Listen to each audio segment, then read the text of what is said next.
서울 구로구의 작은 철강 부품 공장. 아침 7시부터 기계 돌아가는 소리가 요란합니다. 이곳에서 35년째 땀 흘리며 일하는 사람 바로 박재만입니다. 올해 65세, 이제는 허리도 자주 아프고 눈도 침침해졌지만 그는 여전히 새벽같이 일어나 공장으로 향합니다. 여보, 아침 꼭 먹고 가요. 요즘 너무 무리하는 것 같아. 아내 이선영의 걱정 어린 목소리에 재만은 억지로 미소를 지어 보입니다. 하지만 그 미소 뒤에 감춰진 근심을 선영은 모를 리 없었습니다. 결혼 35년 서로의 마음을 읽는 건 이제 말이 필요 없을 정도니까요. 괜찮아. 요즘 주문이 좀 줄긴 했지만 곧 나아질 거야. 재만의 말은 자신을 향한 것인지 아내를 안심시키려는 것인지 모호했습니다. 사실 그는 알고 있었습니다. 회사가 심각한 위기에 처해 있다는 것을. 코로나 팬데믹 이후 주문이 급감했고 대기업들은 납품 단가를 계속 낮춰달라고 압박했습니다. 직원들 월급 주기도 빠듯한 상황이었습니다. 재만과 선영의 사랑은 특별했습니다. 35년 전 선영의 부모님은 결사 반대했습니다. 딸은 명문대를 나온 미인이었고 재만은 고졸의 작은 공장을 막 시작한 젊은이였으니까요. 하지만 선영은 자신의 선택을 믿었습니다. 재만의 성실함과 따뜻한 마음을 사랑했으니까요. 엄마, 아빠, 저 사람은 제가 평생 함께할 사람이에요. 가난해도 좋아요. 저 사람이랑 행복할 수 있어요. 결국 부모의 만류를 뿌리치고 결혼했고 처음 몇 년은 정말 힘들었습니다. 단칸방에서 시작했고 라면으로 끼니를 때우는 날도 많았습니다. 하지만 두 사람은 행복했습니다. 서로를 믿고 의지하며 천천히 삶의 기반을 다져갔습니다. 세월이 흘러 이남 이녀를 낳았고 회사도 조금씩 성장했습니다. 큰아들 민주는 32세로 중견기업 과장, 큰딸 수지는 30세로 스타트업에서 일하고 둘째 아들 태영은 28세 대기업 사원, 막내딸 은지는 25세로 중소기업에 다니고 있었습니다. 겉으로 보기엔 평범하지만 화목한 가정이었습니다. 명절이면 온 가족이 모여 웃고 떠들었고 부모님 생신에는 자식들이 정성스럽게 준비한 선물을 드렸습니다. 재만은 자주 생각했습니다. 내가 큰 부자는 아니지만 이렇게 가족이 건강하고 화목하니 세상 부러울 게 없구나. 하지만 코로나는 모든 것을 바꿔놓았습니다. 2020년 팬데믹이 시작되면서 주문이 절반으로 줄었습니다. 공장을 유지하기 위해 재만은 은행에서 대출을 받았습니다. 처음엔 일시적인 어려움이라 생각했지만 상황은 나아지지 않았습니다. 오히려 더 악화되었습니다. 2022년 대출 이자조차 내기 어려워졌습니다. 재만은 밤잠을 설치며 고민했습니다. 직원들을 해고해야 하나? 공장 일부를 매각해야 하나? 35년간 피땀으로 일궈온 것들이 무너지는 것 같았습니다. 가정에도 균열이 생기기 시작했습니다. 자녀들은 각자의 직장 생활에 불만이 많았습니다. 아빠, 저 이 회사 그만두고 싶어요. 월급도 적고 야근만 많고. 민준의 하소연에 재만은 할 말이 없었습니다. 예전 같으면 조금만 더 참고 버텨봐라, 좋은 기회가 올 거야라고 격려했을 텐데 이제는 그런 말조차 하기 힘들었습니다. 자신부터 희망을 잃어가고 있었으니까요. 아빠, 저 결혼 자금 좀 도와주실 수 있으세요? 태영의 조심스러운 요청에도 재만은 고개를 저을 수밖에 없었습니다. 미안하다, 태영아. 요즘 회사 사정이 안 좋아서. 조금만 기다려다오. 자식들에게 해주고 싶은 게 너무 많은데 아무것도 해줄 수 없는 자신이 한없이 초라했습니다. 선영도 걱정이 이만저만이 아니었습니다. 남편의 수척해진 얼굴을 볼 때마다 가슴이 아팠습니다. 밤이면 한숨 쉬는 소리가 들렸고 악몽을 꾸는지 잠꼬대도 늘었습니다. 당신 너무 걱정하지 마요. 우리 예전에도 힘들 때 이겨냈잖아요. 다시 일어설 수 있어요. 선영의 위로에 재만은 고개를 끄덕였지만 마음속으론 확신이 서지 않았습니다. 이번은 예전과 달랐습니다. 나이도 들었고 시장 환경도 너무 나빠졌습니다. 그러던 어느 날 재만은 우연히 인터넷에서 미국 파워볼 복권 기사를 보게 됩니다. 한국에서도 온라인으로 구매할 수 있다는 내용이었습니다. 1조 원 당첨. 말도 안 되는 소리지. 하지만 절박했습니다. 지푸라기라도 잡고 싶은 심정이었습니다. 혹시 모르잖아. 누군가는 당첨되는 거잖아. 그렇게 제만은 매주 작은 돈을 들여 파워볼 복권을 구매하기 시작했습니다. 아내에게도 자식들에게도 말하지 않았습니다. 창피하고 한심해 보일까봐. 당신 요즘 뭔가 숨기는 거 있어요? 어느 날 선영이 물었습니다. 아니, 무슨 소리야? 숨길 게 뭐가 있어? 제만은 얼버무렸지만 마음 한구석이 불편했습니다. 35년 부부 생활에서 아내에게 비밀을 가진 건 이번이 처음이었습니다. 2023년 가을 회사는 부도 직전까지 내몰렸습니다. 은행에서는 대출금 상환을 독촉했고 협력업체들은 더 이상 외상으로 자재를 공급하지 않겠다고 통보했습니다. 제만은 잠도 제대로 자지 못했습니다. 체중이 10kg이나 빠졌고 혈압약을 먹기 시작했습니다. 아빠 괜찮으세요? 얼굴이 너무 안 좋으신데. 은지가 걱정스럽게 물었습니다. 응, 괜찮아. 나이 들어서 그런가 봐. 제만은 애써 웃어 보였지만 가족들은 다 알고 있었습니다. 아버지가 얼마나 힘든지. 하지만 누구도 속 시원한 해결책을 제시할 수 없었습니다. 그해 겨울 제만은 공장을 정리할 결심까지 하게 됩니다. 35년간 지켜온 일터를, 꿈을, 자존심을 내려놓아야 하는 순간이었습니다. 그날 밤 제만은 혼자 공장을 둘러보며 눈물을 흘렸습니다. 미안해요, 여보.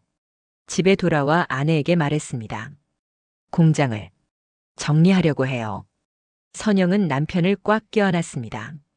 말없이 눈물만 흘렸습니다. 그들이 함께 일궈온 35년이 무너지는 순간이었습니다. 2023년 12월 15일 금요일, 제만은 평소처럼 새벽 5시에 일어났습니다. 더 이상 공장에 갈 이유는 없었지만 몸이 기억하는 대로 움직였습니다. 부엌에 나가보니 선영이 벌써 일어나 아침을 준비하고 있었습니다. 당신도 일찍 일어났네요. 잠이 안 와서요. 두 사람은 말없이 식탁에 마주 앉았습니다. 아침밥을 먹는 둥 마는 둥 하며 각자의 생각에 잠겨 있었습니다. 오늘 변호사한테 가봐야겠어요. 공장 정리하는 절차 상담받으러. 제만의 말에 선영은 고개를 끄덕였습니다. 더 이상 무슨 말을 해야 할지 몰랐습니다. 오전 9시, 제만은 노트북을 켜고 이메일을 확인했습니다. 협력업체에서 온 독촉 메일, 은행에서 온 대출 상환 안내, 그리고 파워볼 당첨 안내 메일. 또 꽝이겠지. 제만은 별 기대 없이 메일을 클릭했습니다. 그런데 순간 화면에 나타난 숫자들을 보고 그는 얼어붙었습니다. 이게 뭐야? 심장이 미친 듯이 뛰기 시작했습니다. 손이 떨려서 마우스조차 제대로 잡을 수 없었습니다. 메일에는 축하합니다. 1등 당첨자로 확인되었습니다라는 문구가 크게 적혀 있었습니다. 여보, 여보. 제만의 외마디 소리에 선영이 황급히 달려왔습니다. 왜 그래요? 무슨 일이에요?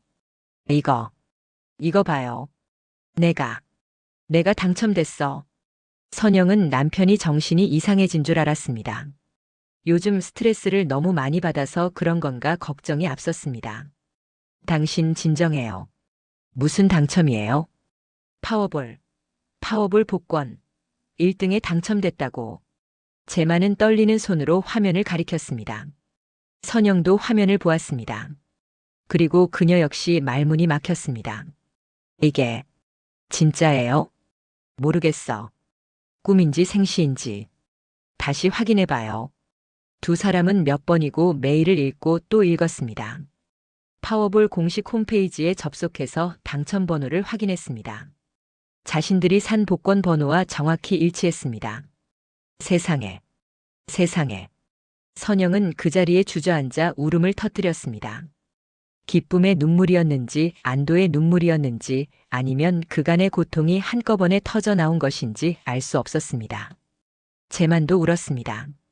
65년을 살면서 이렇게 펑펑 운 적이 없었습니다. 전쟁을 겪었던 부모님 밑에서 자란 그는 남자가 우는 건 나약함이라고 배웠습니다.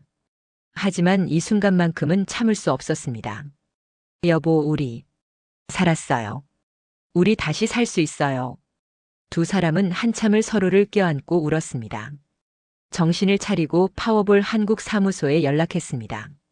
신분 확인 절차를 거친 후 당첨이 확실하다는 공식 통보를 받았습니다. 당첨금은 세금을 제하고도 약 1조 원에 달했습니다.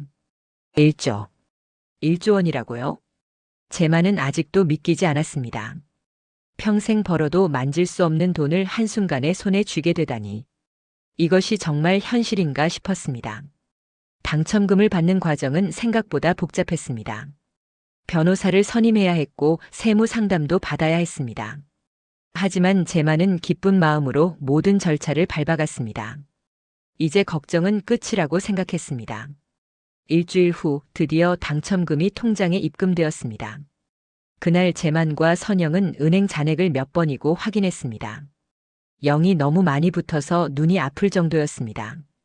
여보, 우리 이제 뭐부터 해야 할까요?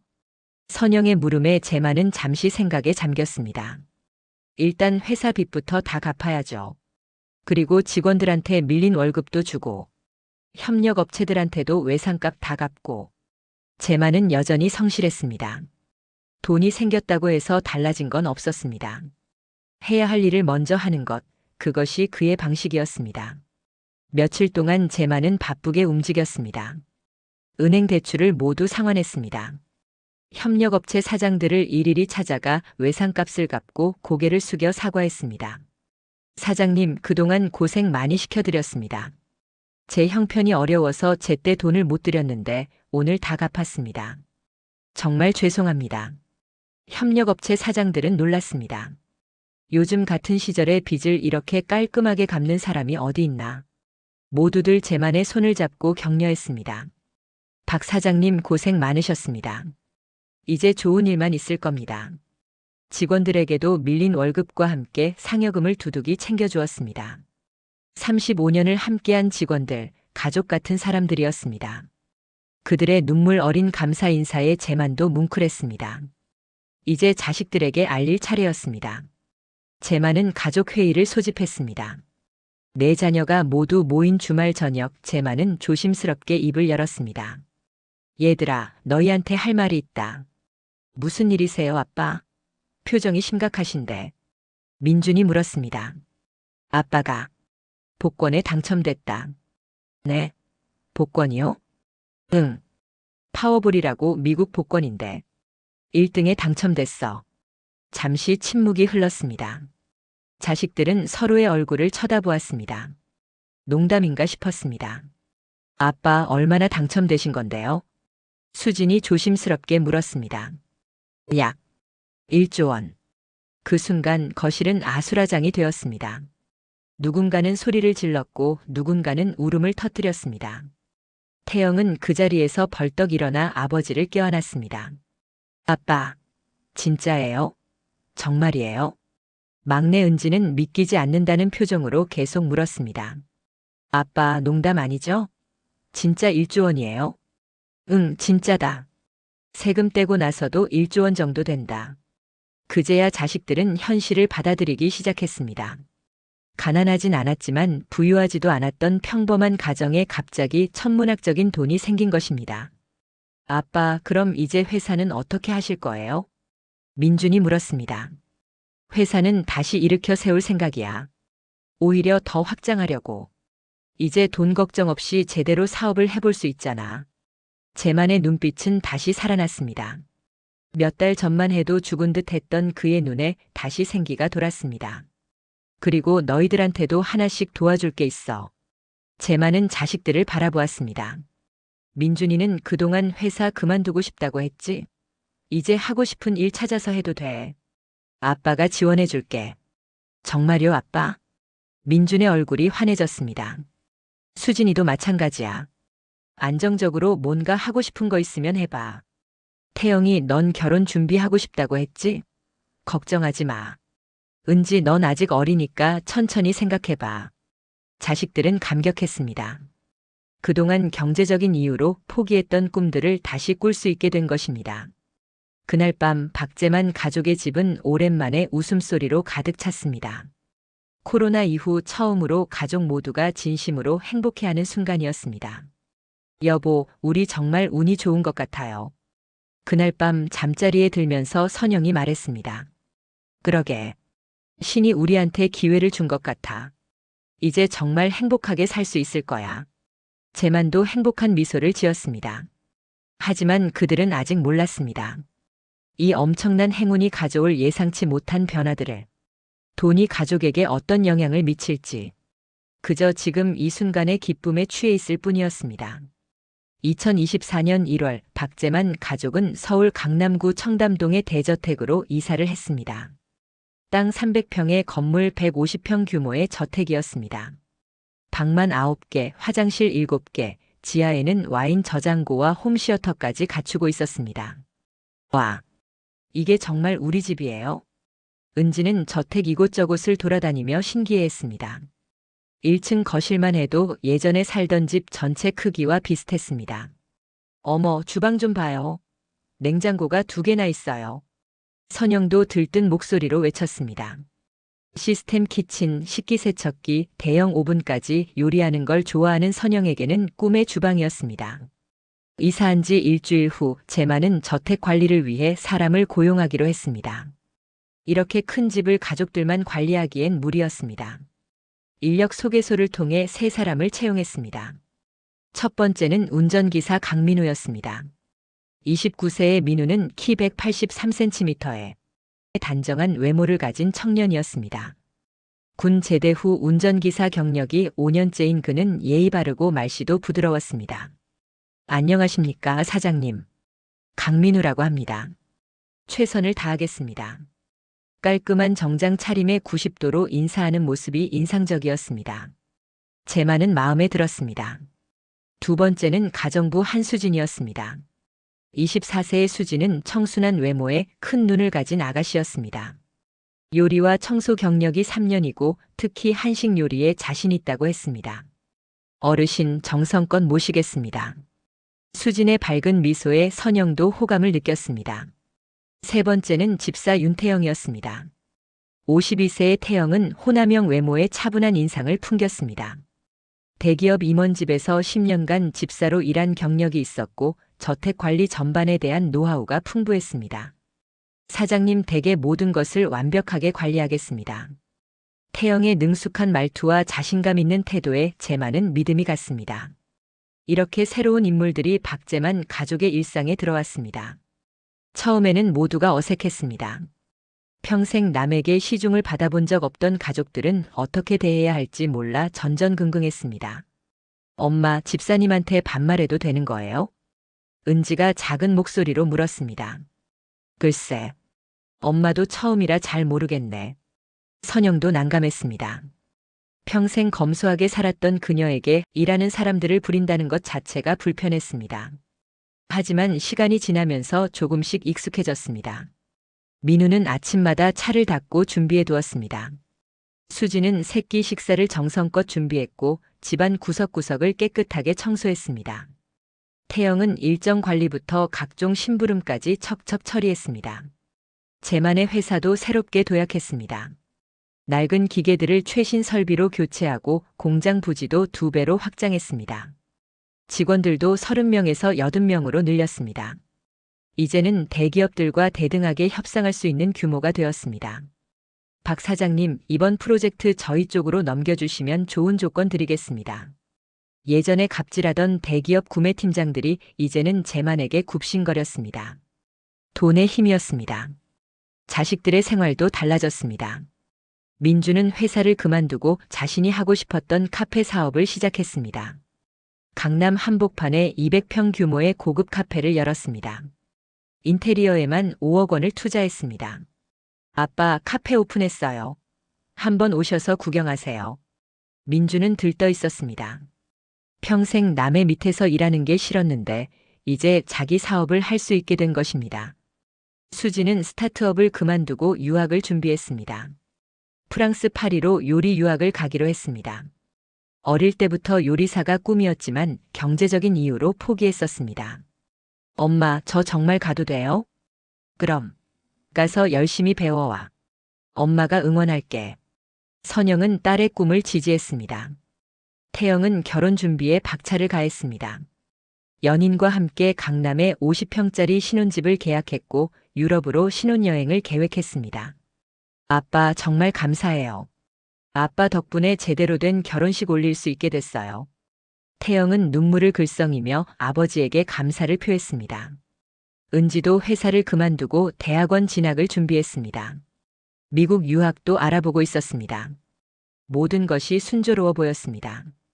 경제적 여유가 생기니 가족들 사이의 불화도 사라진 것 같았습니다.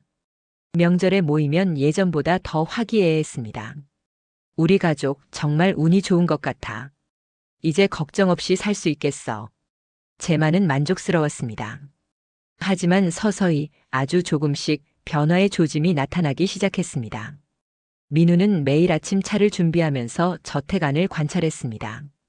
이 집 사람들의 패턴을 파악했습니다. 누가 언제 어디로 가는지, 누가 무엇을 좋아하는지. 어느 날 아침 민우는 정원에서 홀로 요가를 하고 있는 선영을 보았습니다. 55세지만 여전히 아름다운 용모를 유지하고 있었습니다. 민우는 잠시 그녀를 바라보았습니다. 아, 민우 씨. 벌써 출근 준비 다 했어요? 선영이 밝게 인사했습니다. 네, 사모님. 언제든 출발하실 수 있습니다. 고마워요. 민우 씨 덕분에 편하게 다니고 있어요. 제 일인걸요. 민우는 공손하게 대답했지만 순간 그의 눈빛에 묘한 빛이 스쳤습니다. 선영은 눈치채지 못했습니다. 수지는 부엌에서 열심히 요리를 준비했습니다. 그녀는 일하면서 가족들의 대화를 자연스럽게 들었습니다. 특히 민준이 자주 집에 들렀는데 카페 운영에 대한 고민을 토로하곤 했습니다. 수진 씨, 이거 정말 맛있네요. 요리 진짜 잘하시는 것 같아요. 어느 날 민준이 감탄하며 말했습니다. 감사합니다, 도련님. 수지는 수줍게 웃었습니다. 그녀의 큰 눈이 반짝였습니다. 수진 씨, 혹시 시간 나면 우리 카페 메뉴 개발 좀 도와줄 수 있어요? 제가요? 제가 그런 걸 할 수 있을까요? 당연하죠. 수진 씨 요리 솜씨면 충분해요. 민주는 자주 수진에게 요리 조언을 구했고 둘은 조금씩 가까워졌습니다. 집사 태영은 선영과 자주 대화를 나눴습니다. 집안 살림에 대한 이야기, 가족들에 대한 이야기. 태영은 말을 잘 들어주었습니다. 52세의 그는 선영보다 3살 위였고 인생 경험이 풍부했습니다. 사모님, 요즘 표정이 밝으신 것 같습니다. 그래요? 집사님 덕분에 집안일이 편해서 그런가 봐요. 아닙니다. 원래 사모님께서 아름다우십니다. 태영의 말에는 묘한 뉘앙스가 있었습니다. 하지만 선영은 그저 친절한 말이라고 생각했습니다. 이렇게 새로운 인물들이 가족의 일상에 스며들었습니다.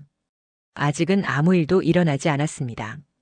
모두가 각자의 역할을 충실히 했습니다. 하지만 공기 중에는 무언가 미묘한 긴장감이 감돌기 시작했습니다.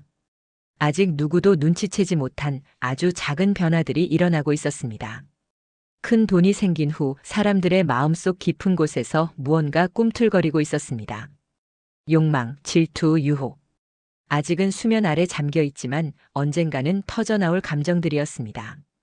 제만은 아직 몰랐습니다. 이 평화가 얼마나 오래 지속될지. 2024년 봄. 표면적으로는 모든 것이 완벽해 보였습니다. 하지만 물밑에서는 미묘한 변화들이 일어나고 있었습니다. 가장 먼저 변한 건 민준이었습니다. 카페 사업을 시작한 후 그는 점점 더 돈에 집착하기 시작했습니다. 처음에는 자신의 꿈을 이루겠다는 순수한 마음이었지만 사업을 하다 보니 욕심이 생겼습니다. 아빠, 카페 하나 더 내고 싶어요. 이번엔 홍대에. 벌써? 아직 첫 번째 카페 오픈한 지 3달밖에 안 됐잖아. 요즘 대박이거든요, 아빠. 지금이 기회예요. 빨리 확장해야 해요. 민준의 목소리에는 조급함이 묻어 있었습니다. 제만은 조금 불안했지만 아들의 의욕을 꺾고 싶지 않았습니다. 알았다. 하지만 천천히 하자. 사업은 신중해야 돼. 네, 아빠. 하지만 민준은 이미 다음 계획을 세우고 있었습니다. 카페뿐 아니라 레스토랑도 펜션 사업도 하고 싶었습니다. 1조 원이라는 돈이 있는데 왜 작게 생각해야 하나 싶었습니다. 그리고 민준은 가정부 수진과 자주 시간을 보냈습니다. 메뉴 개발이라는 명목이었지만 점점 둘 사이의 분위기가 묘해졌습니다. 수진 씨, 오늘 이 파스타 레시피 정말 좋네요. 우리 카페에 바로 적용해야겠어요. 정말요? 기뻐요, 도련님. 도련님은 무슨 그냥 민준이라고 불러요. 우리 이제 친구 아니에요? 하지만 제가 고용된 처지인데 신경 쓰지 마요. 나이도 비슷한데 뭐. 민주는 32세, 수지는 24세. 8살 차이였습니다. 민주는 기혼자였지만 결혼 생활이 그리 만족스럽지 않았습니다. 아내는 그가 돈이 없을 때 만난 사람으로 요즘 들어 자꾸 티격태격했습니다. 당신 요즘 집에 너무 안 들어오는 거 아니에요? 아내의 불평에 민주는 짜증을 냈습니다. 일 때문이라니까. 사업 확장하려면 바쁘다고. 사업은 무슨? 카페 가봤더니 어린 직원이랑 너무 친하던데요? 뭐? 누구 말이야? 그 수진이라는 애요. 뭐가 그렇게 웃길 일이 많아서 시도 때도 없이 깔깔대던데.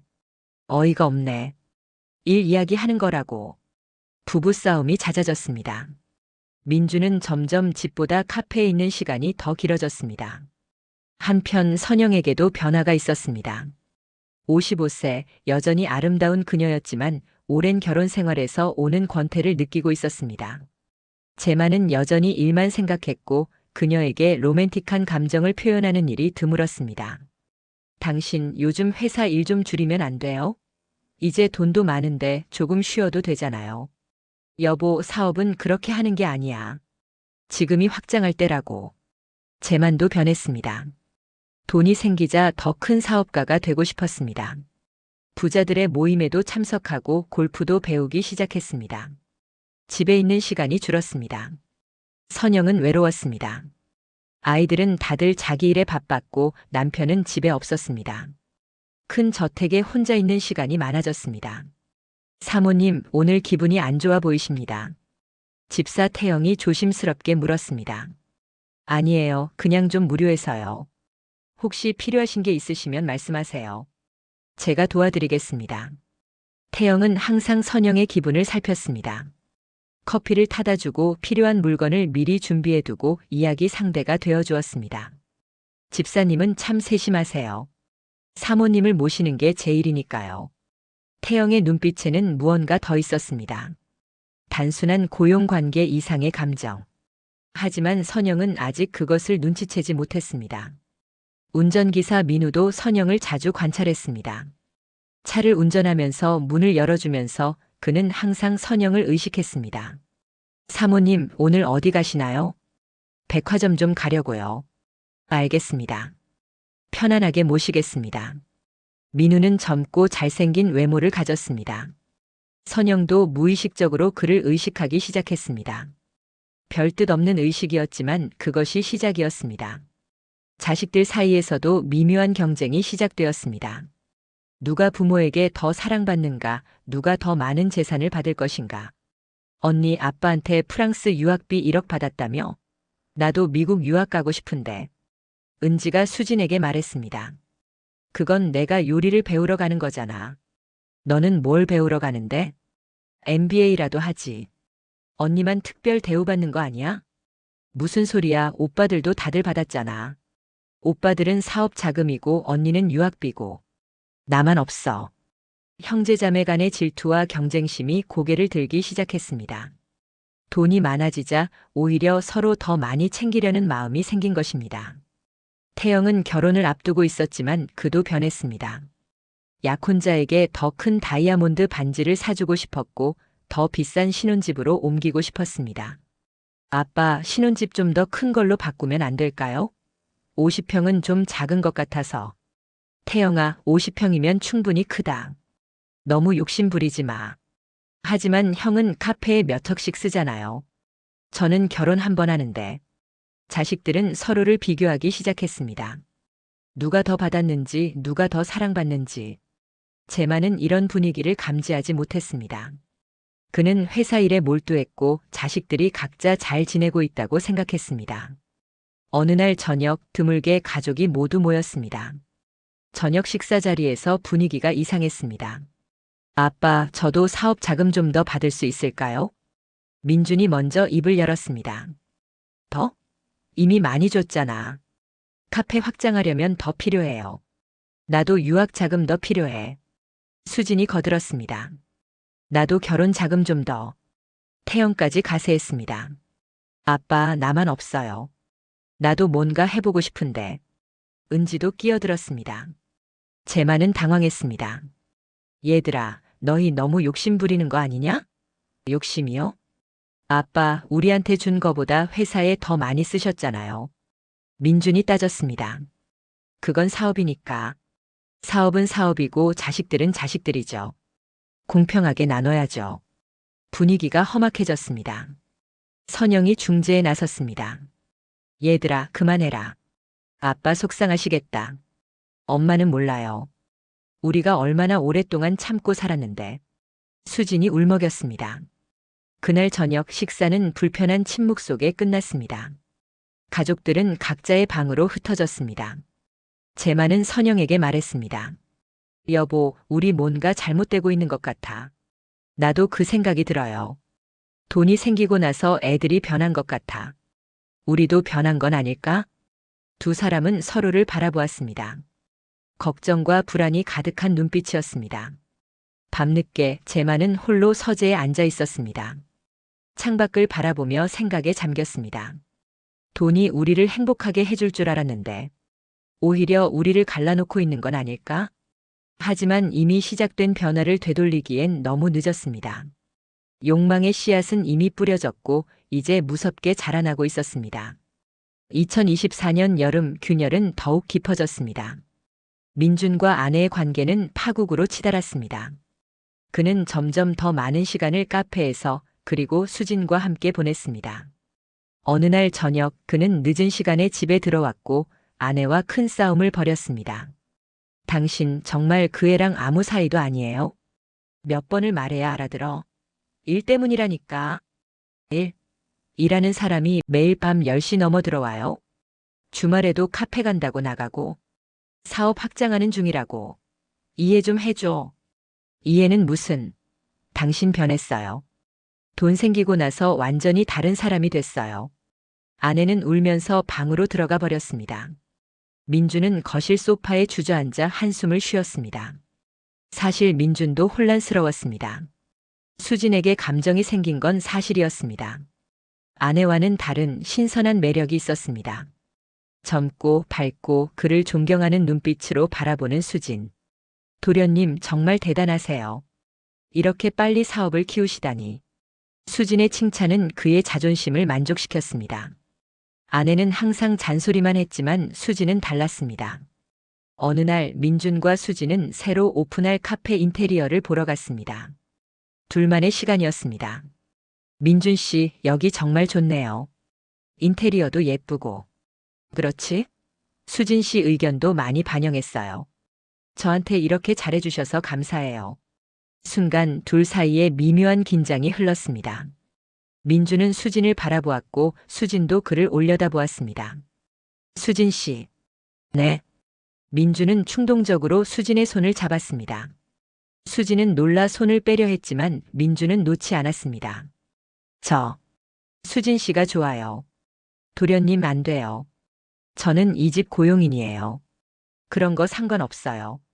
수진 씨, 나와 같은 마음이죠? 수진은 대답하지 않았습니다. 하지만 그녀도 혼란스러웠습니다. 민준은 매력적인 남자였고 무엇보다 부자였습니다. 가난한 집안에서 자란 그녀에게 이런 기회는 다시 오지 않을 수도 있었습니다. 생각해 볼게요. 수진은 조용히 말하고 자리를 떠났습니다. 민준은 혼자 남아 복잡한 심경에 빠졌습니다. 한편 선영도 자신의 감정에 혼란을 느끼고 있었습니다. 집사 태영과 보내는 시간이 점점 늘었습니다. 태영은 그녀의 말을 경청했고 공감해 주었고 위로해 주었습니다. 사모님, 요즘 많이 외로워 보이십니다. 그래요? 표가 나나 봐요. 사장님께서 너무 일만 하시니까요. 사모님 같은 분은 더 많은 관심을 받으셔야 하는데. 태영의 말에는 묘한 의도가 숨어 있었습니다. 선영도 그걸 느꼈지만 외면했습니다. 어느 날 오후 제만은 또 골프 약속이 있다며 나갔습니다. 선영은 혼자 정원을 거닐고 있었습니다. 태영이 다가왔습니다. 사모님, 차 한 잔 드시겠습니까? 아, 네. 좋아요. 둘은 정원 테이블에 앉아 차를 마셨습니다. 늦은 오후의 햇살이 부드러웠습니다. 사모님 실례가 안 된다면 결혼 생활 행복하신가요? 갑작스러운 질문에 선영은 당황했습니다. 왜 그런 걸 물어보세요? 죄송합니다. 다만 사모님이 행복해 보이지 않으셔서요. 선영은 잠시 침묵했습니다. 그리고 천천히 입을 열었습니다. 글쎄요. 불행하진 않아요. 하지만 행복한지는 잘 모르겠어요. 사장님께서 사모님을 소홀히 하시는 것 같습니다. 그 사람도 바쁘니까요. 이해해요. 하지만 사모님은 더 나은 대우를 받으실 자격이 있습니다. 태영의 말투가 점점 대담해졌습니다. 선영은 불편했지만 동시에 그의 관심이 나쁘지 않았습니다. 집사님, 우리 이런 이야기는 하지 맙시다. 죄송합니다, 사모님. 선을 넘었네요.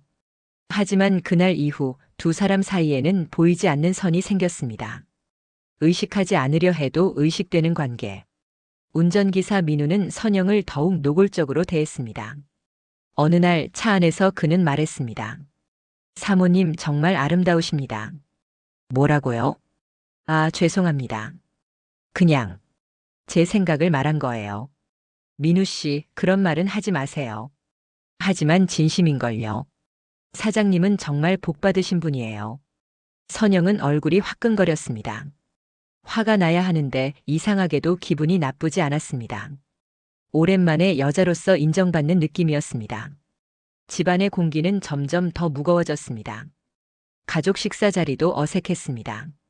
각자 할 말만 하고 서로의 이야기에 관심이 없었습니다. 아빠, 다음 주에 홍대 카페 오픈해요. 그래, 잘 됐다. 제만의 대답은 무성의했습니다. 그도 회사 일로 머리가 복잡했습니다. 언니 다음 달에 파리가. 응, 조심히 다녀와. 은지의 대답도 건성이었습니다. 나 다음 주에 결혼식인데 다들 꼭 와야 돼. 태영의 말에도 모두 무덤덤했습니다. 당연히 가지. 하지만 그 당연함에는 진심이 느껴지지 않았습니다. 태영의 결혼식 날 가족들은 모두 참석했습니다. 하지만 화목한 가족의 모습은 연기에 불과했습니다. 사진을 찍을 때만 억지로 웃었고 카메라가 돌아가면 각자 휴대폰만 들여다보았습니다. 형, 축의금 얼마 냈어? 은지가 민준에게 물었습니다. 500만 원. 왜? 나는 300만 원 냈는데 적은가? 글쎄, 내 형편에 맞게 내는 거지. 형은 돈 많잖아. 나도 아빠한테 더 받을까? 이런 대화가 결혼식장 곳곳에서 오갔습니다. 축하보다는 돈 이야기가 더 많았습니다. 제만은 이 모습을 보며 마음이 아팠습니다. 하지만 어떻게 해야 할지 몰랐습니다. 결혼식이 끝나고 집으로 돌아오는 차 안에서 선영이 말했습니다. 당신, 우리 가족 뭔가 잘못되고 있는 것 같아요. 나도 느끼고 있어. 이러다가 정말 큰일 나는 거 아닐까요? 모르겠어. 어떻게 해야 할지. 두 사람은 말없이 창밖만 바라보았습니다. 그날 밤 저택은 조용했습니다. 하지만 그 조용함 속에는 폭풍 전야의 긴장감이 숨어 있었습니다. 민주는 방에서 수진에게 문자를 보내고 있었습니다. 내일 카페에서 봐요. 할 이야기가 있어요. 수진은 자신의 방에서 그 문자를 보며 고민했습니다. 이 관계를 이어가야 할까, 끊어야 할까. 선영은 침대에 누워 천장을 바라보았습니다. 제만은 옆에서 코를 골았습니다. 그녀는 외로웠습니다. 은지는 부모님의 재산 목록을 검색하고 있었습니다. 상속세는 얼마나 될까? 사남매가 나누면 얼마씩일까? 이렇게 가족 구성원 각자는 자신만의 욕망과 고민에 빠져 있었습니다. 서로를 향한 사랑과 관심은 점점 줄어들었습니다. 돈이 가져온 행복은 이제 독이 되어 가족을 좀먹고 있었습니다. 2024년 가을 마침내 숨겨왔던 비밀들이 하나씩 드러나기 시작했습니다. 사건의 발단은 민준의 아내가 사립탐정을 고용하면서부터였습니다. 그녀는 남편의 외도를 확신하고 있었고 증거를 잡고 싶었습니다. 일주일 후 탐정은 결정적인 사진들을 가져왔습니다. 민준과 수진이 카페 안에서 포옹하는 모습, 손을 잡고 걷는 모습, 호텔에 함께 들어가는 모습. 이 자식이 정말로. 민준의 아내는 분노로 떨었습니다. 그녀는 바로 본가로 향했습니다. 온 가족이 모인 저녁 식사 자리에 난입했습니다. 다들 보세요. 이게 당신들 귀한 장남이 하는 짓이에요. 그녀는 사진들을 식탁 위에 던졌습니다. 가족들은 충격에 빠졌습니다. 이게 뭐냐? 재만이 사진을 집어들었습니다. 그리고 경악했습니다. 민준아, 이게 사실이냐? 민준은 창백한 얼굴로 고개를 숙였습니다. 아빠, 대답해. 이게 사실이냐고. 죄송합니다. 순간 식탁은 아수라장이 되었습니다. 오빠가 미쳤어? 고용인이랑 수진이 소리쳤습니다. 형, 정말 실망이야. 태영도 고개를 저었습니다. 하지만 가장 충격받은 건 선영이었습니다. 그녀는 말없이 일어나 수진의 방으로 향했습니다. 수진 씨. 선영의 차가운 목소리에 수진은 떨었습니다. 사모님. 당장 짐 싸서 나가요. 지금 당장. 사모님, 저는. 변명하지 마요.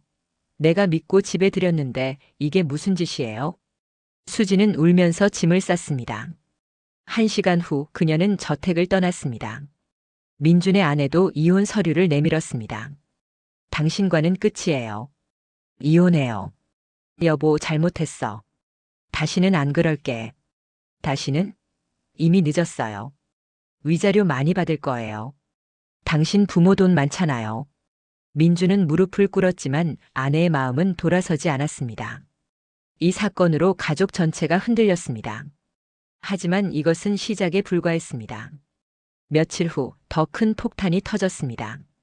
재만이 우연히 선영의 휴대폰을 보게 된 것입니다. 집사 태영과의 문자 대화가 화면에 떠 있었습니다. 오늘도 사장님 늦으시죠? 제가 사모님 외로우시지 않게 해드릴게요. 집사님, 이런 문자 보내지 마세요. 누가 보면 오해해요. 오해가 아니잖아요. 사모님도 저를 의식하시잖아요. 재만은 휴대폰을 떨어뜨릴 뻔했습니다. 심장이 쿵쾅거렸습니다. 여보. 재만의 목소리에 선영이 황급히 나왔습니다. 왜 그래요? 이게 뭐야? 재만은 휴대폰을 들이밀었습니다. 선영의 얼굴이 하얗게 질렸습니다. 이건 당신 집사랑 무슨 사이야? 아니에요. 아무 사이도 아니에요. 그럼 이 문자는 뭐야? 의식한다는 게 뭐야? 그냥 그 사람이 일방적으로 보낸 거예요. 내가 답장도 안 했잖아요. 선영은 울먹였습니다. 사실 그녀는 태영에게 흔들렸던 적이 있었습니다. 하지만 선을 넘지는 않았습니다. 적어도 육체적으로는. 하지만 당신 마음은 흔들렸잖아. 안 그래? 선영은 대답할 수 없었습니다. 재만의 말이 맞았으니까요. 35년. 35년을 함께 살았는데 당신이 이럴 수 있어? 재만의 목소리는 떨렸습니다. 분노보다는 슬픔이 더 컸습니다. 당신 미안해요. 하지만 당신도 나를 너무 소홀히 했어요. 돈 생기고 나서 나한테는 관심도 없었잖아요. 그래, 내가 잘못했어. 하지만 그렇다고 이럴 수는 없잖아. 두 사람은 그날 밤 처음으로 각방을 썼습니다. 35년 결혼 생활에서 처음 있는 일이었습니다. 다음 날 재만은 태영을 해고했습니다. 집사님, 오늘부로 그만두십시오. 사장님, 더 이상 할 말 없습니다. 당장 나가주세요. 태영은 항변하고 싶었지만 재만의 단호한 표정에 말을 잃었습니다. 이제 저택에는 운전기사 민우만 남았습니다. 그는 이 혼란을 지켜보며 기회를 노렸습니다. 사모님, 많이 힘드시죠? 민우가 조심스럽게 다가왔습니다. 네. 선영은 지쳐 있었습니다. 남편과의 불화, 아들의 외도 사건, 모든 것이 무너지는 것 같았습니다. 사모님 같은 분이 이런 대우를 받으시면 안 되는데. 민우 씨, 지금은 혼자 있고 싶어요. 알겠습니다. 하지만 제가 항상 사모님 편이라는 거 알아주세요. 민우의 말에는 묘한 뉘앙스가 있었습니다. 선영도 느꼈지만 반응하지 않았습니다. 한편 자식들 사이에서도 갈등이 심화되었습니다. 민준의 외도 사건 이후 그는 가족 내에서 왕따가 되었습니다. 오빠 정말 창피해. 가족 망신시켰어. 은지가 차갑게 말했습니다. 내가 뭘 안다고. 다 알아. 오빠 때문에 우리 집안 분위기 엉망됐잖아. 나만 잘못한 거야? 너희도 다 돈에 미쳐 있으면서. 민준이 반격했습니다. 뭐? 오빠야말로 카페 사업한답시고 아빠한테 돈만 계속 뜯어냈잖아. 너는 유학 간다고 얼마나 많이 받아갔는데. 형제자매 간의 싸움은 돈으로 귀결되었습니다. 누가 더 받았는지, 누가 더 받을 자격이 있는지. 애들아, 그만해. 수진이 중재했지만 이미 늦었습니다. 언니도 마찬가지야. 파리 유학 1억이나 받아갔잖아. 은지가 소리쳤습니다. 내가 언제 요구했어? 아빠가 주신 거지. 거짓말. 언니가 졸랐잖아. 가족 식사는 더 이상 이루어지지 않았습니다. 각자 방에서 혼자 식사했습니다. 제만은 서재에 틀어박혀 있었습니다. 회사 일도 손에 잡히지 않았습니다. 내가 뭘 잘못한 걸까? 가족을 행복하게 하려고 한 건데. 선영은 정원을 배회했습니다. 남편과의 관계, 자식들과의 관계, 모든 것이 엉망이었습니다. 돈이 우리를 이렇게 만든 걸까? 아니면 원래 우리 안에 있던 게 드러난 걸까? 어느 날 밤 재만과 선영은 우연히 거실에서 마주쳤습니다. 못 주무세요?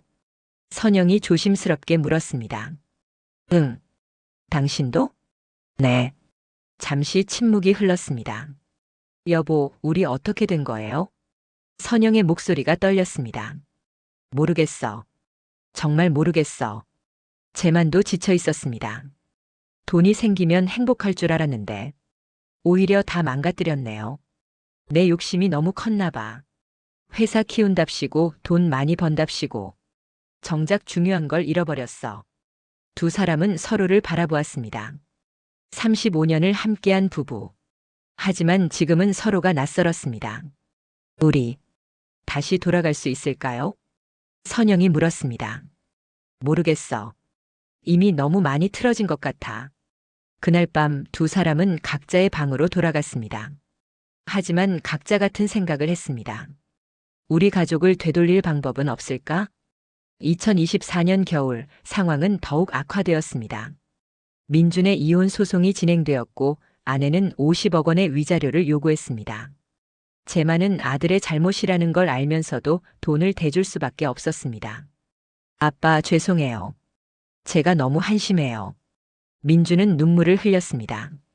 하지만 재만은 냉담했습니다. 내가 뭘 했는지 알아? 가족을 다 망쳐놨어. 아빠, 당분간 얼굴 보기 싫다. 내 카페나 신경 써. 재만은 차가운 말을 남기고 돌아섰습니다. 아버지의 이런 모습은 처음이었습니다. 민주는 그 자리에 주저앉아 울었습니다. 수지는 유학을 떠났지만 파리에서도 적응하지 못했습니다. 가족과의 연락도 뜸해졌습니다. 그녀는 외로웠고 돈이 있어도 행복하지 않았습니다. 엄마, 저 한국 돌아갈까요? 왜? 거기서 뭐 문제 있어? 아니, 그냥 외로워서요. 돈 많이 들여서 보낸 건데 제대로 배워. 외로우면 친구 사귀고. 선영의 대답은 차가웠습니다. 그녀 자신도 지쳐 있었습니다. 태영은 결혼 후 아내와 갈등을 겪었습니다. 시댁의 재산을 기대했던 아내는 박재만 가정의 불화를 보고 실망했습니다. 당신 집안 좀 이상한 것 같아요. 뭐가? 돈은 많은데 사이가 안 좋잖아요. 시어머님이랑 시아버님도 거의 대화를 안 하시던데? 그건 일시적인 거야. 일시적? 오빠도 이혼하고 누나는 외국 가 있고 막내는 맨날 불만만 토로하고. 아내의 지적에 태영은 할 말이 없었습니다. 은지는 점점 더 돈에 집착했습니다. 부모의 재산을 어떻게 더 많이 받을지만 생각했습니다. 아빠, 나도 사업하고 싶어요. 사업? 넌 아직 어리잖아. 오빠들은 다 했는데 왜 나만 안 돼요? 차별 아니에요? 은지야, 넌 먼저 직장 생활이나 제대로 해봐라. 싫어요. 나도 사업 자금 받을 거예요. 은지는 때를 쓰듯 요구했습니다. 재만은 한숨만 나왔습니다. 내가 아이들을 이렇게 키운 건가? 한편 재만과 선영의 관계는 더욱 냉각되었습니다. 같은 집에 살면서도 대화가 없었습니다. 아침에 마주쳐도 인사만 간단히 나눴습니다. 아침 식사하세요. 응. 이게 전부였습니다. 35년 동안 수없이 나눴던 다정한 대화들은 사라졌습니다. 어느 날 운전기사 민우가 선영에게 대담한 제안을 했습니다. 사모님, 제가 사모님을 행복하게 해드릴 수 있어요. 뭐라고요? 사장님은 사모님을 행복하게 못 해드리잖아요. 저는 다릅니다. 민우 씨, 지금 무슨 소리 하는 거예요? 사모님도 외로우시잖아요. 저도 사모님을 좋아해요. 29세의 청년이 55세의 여인에게 고백하는 순간이었습니다. 선영은 황당했지만 동시에 묘한 기분을 느꼈습니다. 민우 씨, 당장 나가세요. 해고해요. 사모님, 나가라고요. 선영은 소리쳤고 민우는 결국 떠났습니다. 하지만 그 사건 이후 선영은 혼란스러웠습니다. 나도 이제 끝인가? 아무도 나를 사랑하지 않는구나. 쟤만도 외로웠습니다. 회사는 잘 되고 있었지만 집에 돌아가는 게 두려웠습니다. 차가운 분위기, 대화 없는 가족. 그는 점점 더 늦게 귀가했습니다. 어느 날 제만은 회사 여직원과 저녁 식사를 했습니다. 40대 중반의 매력적인 여성이었습니다. 사장님, 요즘 많이 힘들어 보이세요. 응. 집안일이 좀 복잡해서. 가정이 화목하지 않으신가 봐요. 그런 셈이지. 사장님 같은 분이 그러시면 안 되는데. 여직원의 위로에 제만은 마음이 흔들렸습니다. 오랜만에 누군가 자신을 이해해 주는 것 같았습니다. 그날 밤 제만은 늦게 집에 돌아왔습니다. 선영은 거실에서 기다리고 있었습니다. 어디 갔다 오세요? 회사 직원이랑 저녁 먹었어. 요즘 매일 늦네요. 회사 일이 많아서. 정말 회사 일인가요? 선영의 날카로운 질문에 제만은 움찔했습니다. 무슨 소리야? 당신도 나처럼 마음이 흔들리는 거 아니에요? 제만은 대답하지 않았습니다. 사실 그의 마음도 흔들리고 있었으니까요. 우리 이제 어떻게 해야 해요? 선영이 울먹이며 물었습니다. 모르겠어. 제만도 지쳐 있었습니다. 그 무렵 자식들은 재산 분할 이야기를 꺼냈습니다. 가족 회의를 소집한 건 민준이었습니다. 다들 모였으니까 이야기 좀 하자. 무슨 이야기? 태영이 물었습니다. 재산 분할. 우리 언제까지 아빠한테 손 벌리고 살 거야? 무슨 소리야, 형? 지금 당장 재산을 우리 명의로 좀 나눠야 한다고. 나중에 상속세만 해도 엄청날 거야. 민준의 제안에 다른 자식들도 솔깃했습니다. 그것도 그렇긴 한데. 수진이 고개를 끄덕였습니다. 아빠한테 말씀드려보자. 결국 자식들은 제만을 찾아갔습니다. 4명이 모두 모여 서재 문을 두드렸습니다. 아빠, 들어가도 돼요? 그래, 들어와. 제만은 피곤한 얼굴로 아이들을 맞았습니다. 아빠, 우리 할 말이 있어요. 민준이 입을 열었습니다. 뭔데? 재산 분할 문제예요. 순간 제만의 표정이 굳었습니다. 재산 분할? 네. 이제 우리도 다들 어른이고 각자 사업도 하고 살림도 꾸렸잖아요. 미리미리 재산을 정리하는 게 좋을 것 같아요. 나중에 상속세 문제도 있고.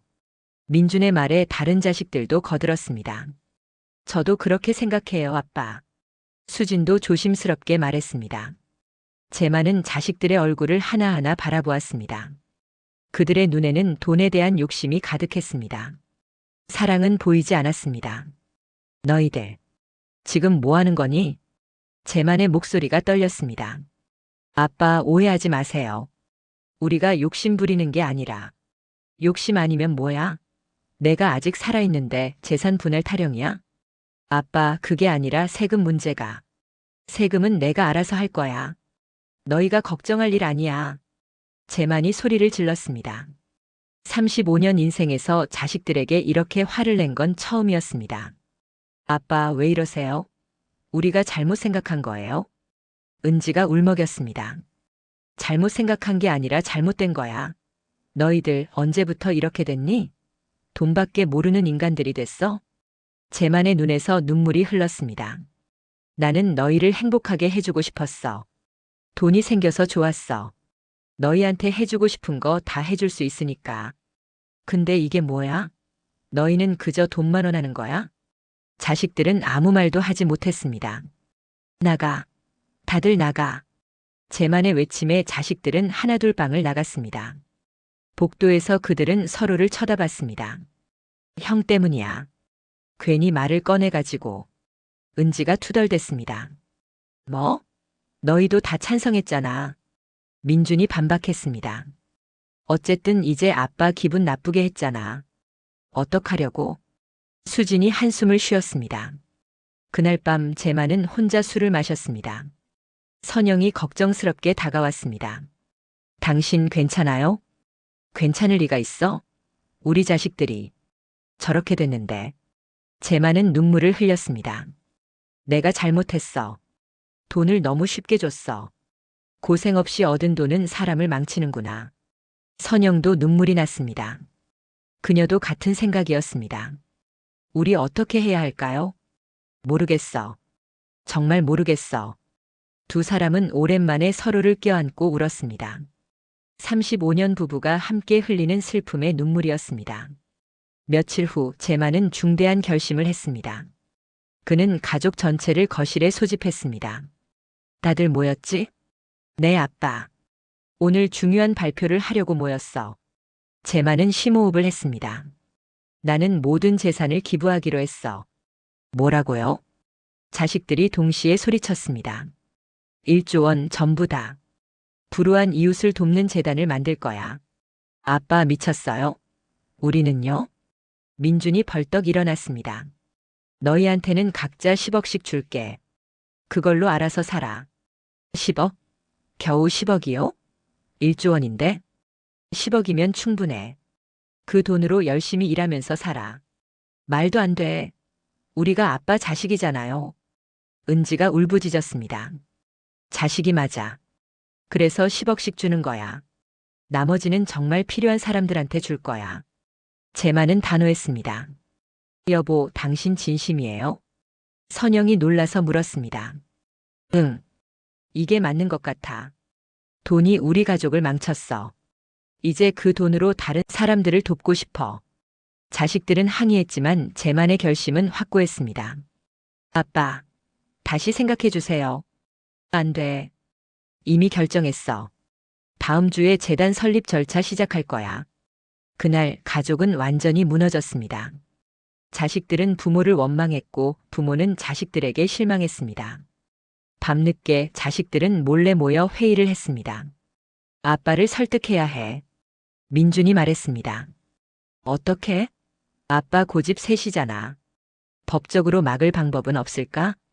아빠가 정신이 온전하신데 무슨 수로. 그들은 밤새 고민했지만 방법을 찾을 수 없었습니다. 다음 날 충격적인 사건이 일어났습니다. 태영의 아내가 이혼을 요구한 것입니다. 당신네 집안은 정말 이상해요. 돈은 많으면서 기부한다고, 자식들한테도 안 주면서. 그건 아빠의 뜻이고 당신도 동의했잖아요. 10억 받는 거에. 난 뭐라고 할 수가 없었어. 됐어요. 나 이런 집안 싫어요. 이혼해요. 태영은 또 한 번 무너졌습니다. 결혼한 지 1년도 안 돼서 이혼이라니. 수지는 파리에서 연락이 끊겼습니다. 가족들이 아무리 전화해도 받지 않았습니다. 그녀는 우울증에 빠져 있었습니다. 민주는 카페 사업도 접었습니다. 의욕을 잃어버린 것입니다. 이혼 위자료로 50억을 날리고 이제 10억밖에 받지 못한다니 인생이 끝난 것 같았습니다. 은지는 집을 나가버렸습니다. 부모에게 실망했고 돈도 제대로 받지 못할 거라 생각하니 분통이 터졌습니다. 저택은 텅 비었습니다. 자식들은 모두 떠났고 일하는 사람들도 없었습니다. 제만과 선영 단둘만 남았습니다. 여보, 우리 잘한 걸까요? 선영이 물었습니다. 모르겠어. 하지만 이렇게라도 하지 않으면 우리 가족은 완전히 망할 것 같았어. 그래도 너무 슬퍼요. 자식들이 다 떠나고. 선영은 울었습니다. 제만도 울었습니다. 큰 저택, 많은 돈, 하지만 아무도 없었습니다. 행복했던 가족은 완전히 붕괴되었습니다. 돈이 가져다 준 것은 행복이 아니라 파멸이었습니다. 그로부터 6개월이 흘렀습니다. 2025년 봄이었습니다. 제만은 약속대로 재단을 설립했습니다. 행복나눔재단이라는 이름으로 불우한 이웃, 특히 어려운 가정의 자녀 교육을 돕는 일을 시작했습니다. 재단 일을 하면서 제만은 많은 것을 느꼈습니다. 진짜 가난한 사람들, 진짜 도움이 필요한 사람들을 만났습니다. 그들은 돈이 없어도 가족끼리 서로 사랑했고 작은 것에도 감사했습니다. 사장님 정말 감사합니다. 이 장학금으로 우리 아이가 대학에 갈 수 있게 됐어요. 한 어머니가 제만의 손을 잡고 눈물을 흘렸습니다. 제만도 눈시울이 뜨거워졌습니다. 이거구나. 이게 진짜 행복이구나. 제만은 깨달았습니다. 돈을 쓰는 진짜 의미를. 돈은 행복을 사는 게 아니라 행복을 나누는 도구라는 것을. 선영도 재단 일을 도왔습니다. 불우한 아이들을 위한 급식 봉사, 독거노인 반찬 배달, 그런 작은 일들을 하면서 그녀도 변했습니다. 사모님, 이 떡볶이 정말 맛있어요. 아이들의 밝은 미소를 보면서 선영은 행복했습니다. 큰 저택에서 혼자 있을 때보다 훨씬 더 행복했습니다. 부부는 다시 가까워졌습니다. 함께 일하고 함께 웃고 함께 울었습니다. 35년 전 처음 사랑했던 그때처럼. 여보, 고마워요. 어느 날 저녁 선영이 말했습니다. 뭐가? 나를 다시 찾게 해줘서. 우리를 다시 찾게 해줘서. 제만은 선영의 손을 꼭 잡았습니다. 나야말로 고마워. 당신이 없었으면 난 여기까지 못 왔을 거야. 두 사람은 오랜만에 진심으로 웃었습니다. 한편 자식들도 서서히 변하고 있었습니다. 민주는 처음에는 분노했습니다. 아버지를 원망했습니다. 하지만 시간이 지나면서 자신을 돌아보게 되었습니다. 나는 뭘 했지? 아내를 배신하고 가족을 배신하고 그저 돈만 밝혔지.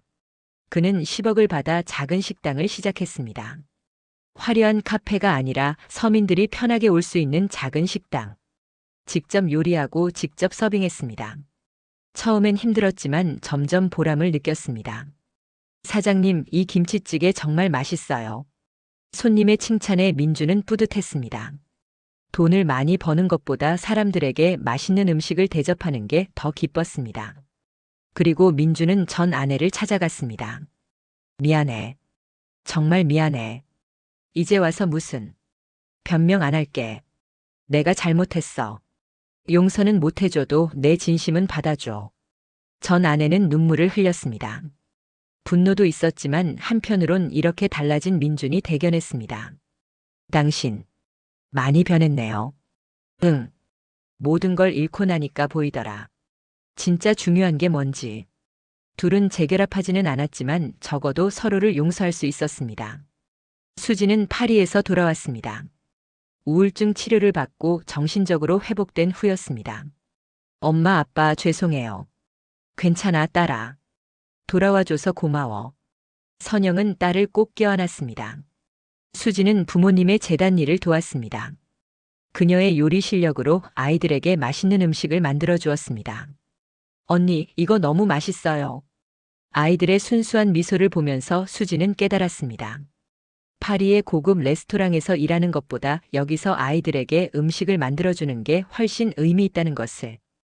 태영은 이혼 후 방황했지만 결국 회사를 그만두고 사회복지사 공부를 시작했습니다. 아빠, 저도 재단 일 도와줄 수 있을까요?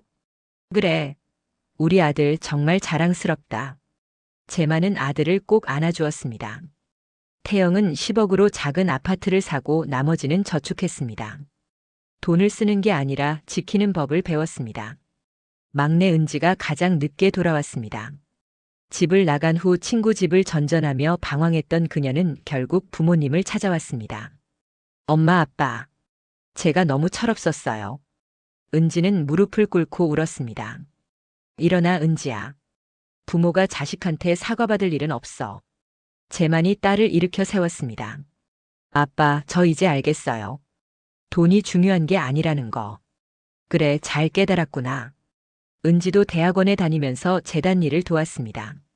특히 청소년 멘토링 프로그램을 맡아서 열심히 일했습니다. 2025년 가을 제만의 생일이었습니다. 66세. 가족들이 모두 모였습니다. 큰 저택이 아니라 재단의 작은 사무실에서. 아빠, 생일 축하해요. 네 자식이 함께 케이크를 들고 왔습니다. 제만은 눈물을 흘렸습니다. 고맙다, 얘들아. 다시 돌아와줘서. 저희야말로 죄송해요, 아빠. 그동안 너무 철없었어요. 민준이 말했습니다. 아니야. 아빠도 잘못했어. 너희한테 돈만 주면 되는 줄 알았지 진짜 중요한 걸 안 가르쳐줬어. 아빠. 가족들은 서로를 껴안고 울었습니다.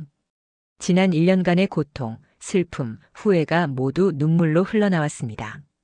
우리 다시 시작하자. 진짜 가족으로. 제만의 말에 모두가 고개를 끄덕였습니다. 그날 저녁 가족들은 작은 식당에서 함께 저녁을 먹었습니다. 화려한 음식이 아니라 민준이 직접 만든 김치찌개와 수진이 만든 된장국. 오빠 요리 실력 늘었네. 언니 된장국도 정말 맛있어. 자식들은 서로를 칭찬했습니다. 예전처럼 시기하거나 질투하지 않았습니다. 아빠, 제가 급식 봉사하면서 만난 아이들 얘기 좀 해도 돼요? 은지가 밝게 물었습니다. 그래, 해봐. 가족들은 재단일 이야기, 봉사 이야기, 일상의 작은 이야기들을 나눴습니다. 돈 이야기는 한마디도 나오지 않았습니다. 식사 후 재만과 선영은 한강 둔치를 산책했습니다. 여보, 행복해요? 선영이 물었습니다. 응. 정말 행복해.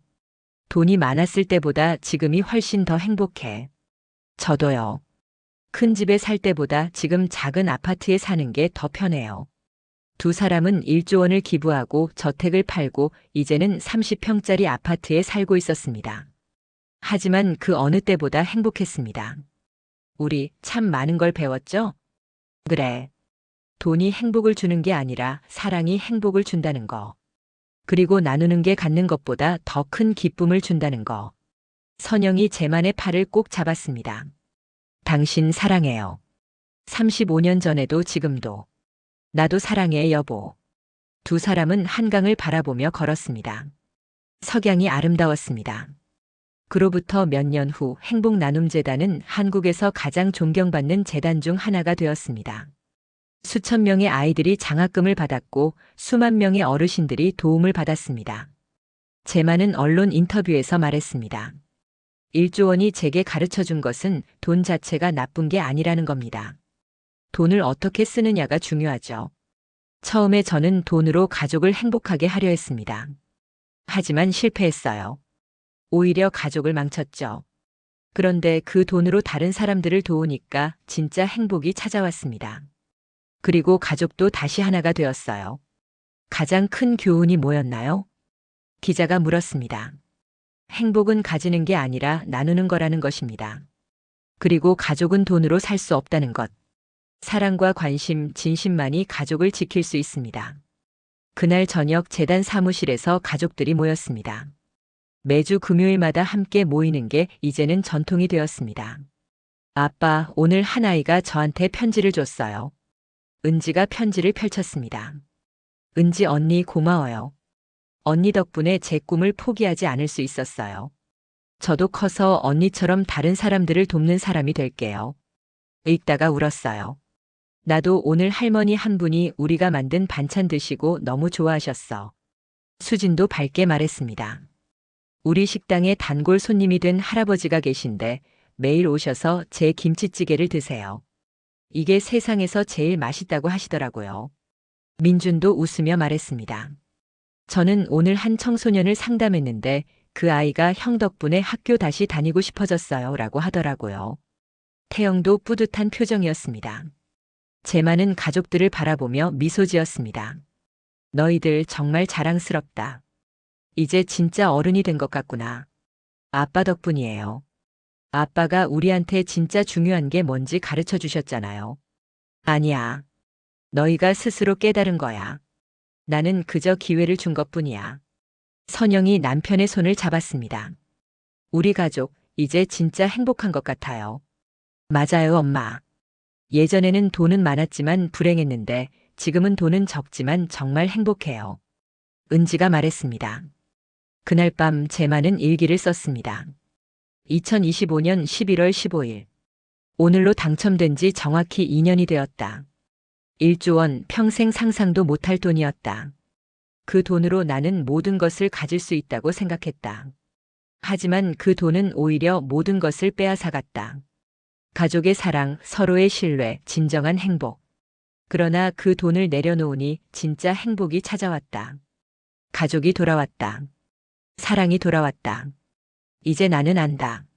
진정한 부자는 돈이 많은 사람이 아니라 사랑하는 사람들과 함께 있는 사람이라는 것을.